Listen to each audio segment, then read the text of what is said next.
video kali ini kita akan langsung praktek untuk mengisi risk register. Supaya pembahasannya tidak terlalu panjang, kita batasi hanya sampai kepada penentuan objektif dan penentuan risk identification. Kita coba langsung ya.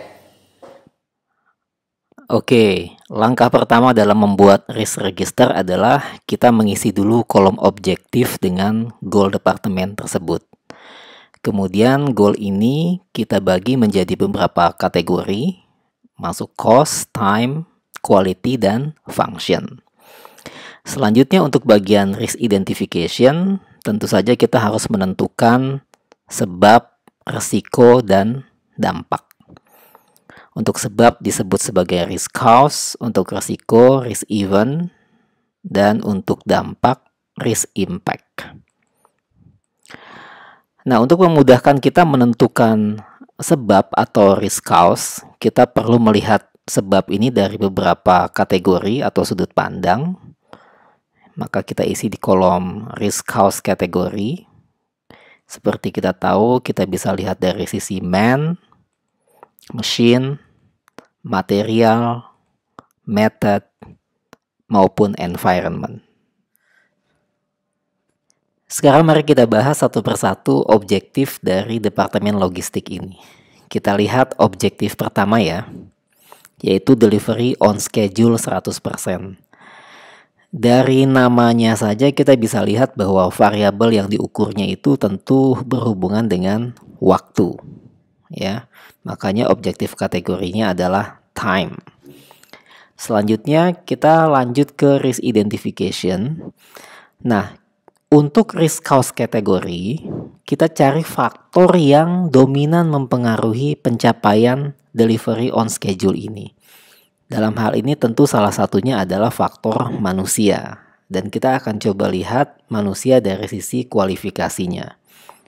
Karena kita bicara soal delivery dan pelakunya adalah driver, maka kualifikasi driver biasanya dinilai dari kepemilikan SIM.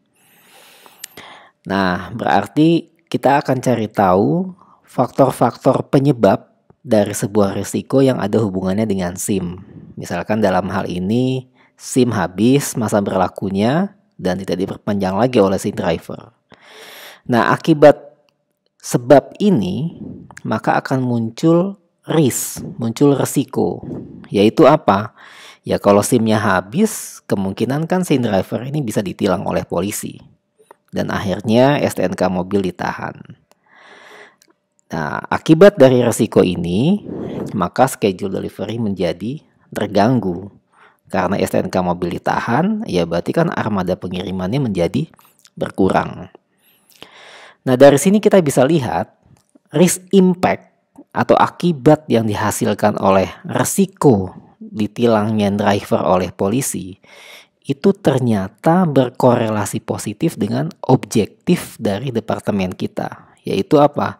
Delivery on schedule.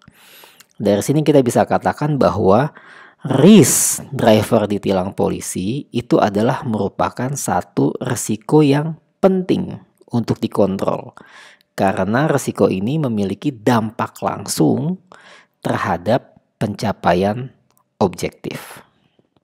Untuk objektif berikutnya, yaitu product defect, preventive maintenance, dan operational cost, saya sudah buatkan detail penjelasan mengenai objektif kategori dan risk identification-nya. Anda silahkan review dan pelajari. Apabila ada pertanyaan atau pendapat lain, silahkan sampaikan di kolom komentar. Demikian pembahasan mengenai objektif dan risk identification. Di video selanjutnya, kita akan bahas bagaimana cara menghitung risk factor dari sisi probability dan risk impact.